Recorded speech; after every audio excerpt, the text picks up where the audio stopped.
Le désespoir se lit sur les visages. Ces familles attendent inlassablement des nouvelles de leurs proches, après le naufrage mercredi d'un bateau de pêche au large de l'Égypte. L'embarcation transportait jusqu'à 450 migrants, dont une partie se trouvait dans la soute. Le bilan d'au moins 42 morts risque de s'alourdir.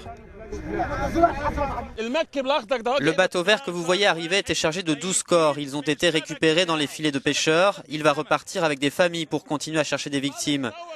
Même les pêcheurs sont volontaires dans les recherches et le sauvetage. Selon des rescapés, le bateau s'est renversé à cause de la surcharge et les secours sont arrivés au bout de 6 heures.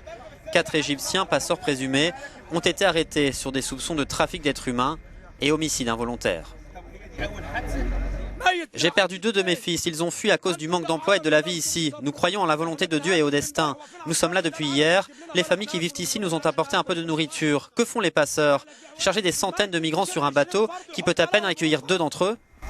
L'Égypte est depuis quelques mois le point de départ de personnes prêtes à payer des sommes astronomiques pour entreprendre une périlleuse traversée vers l'Europe. Depuis le début du printemps, des centaines de personnes à bord d'embarcations de fortune ont été secourues ou interceptées.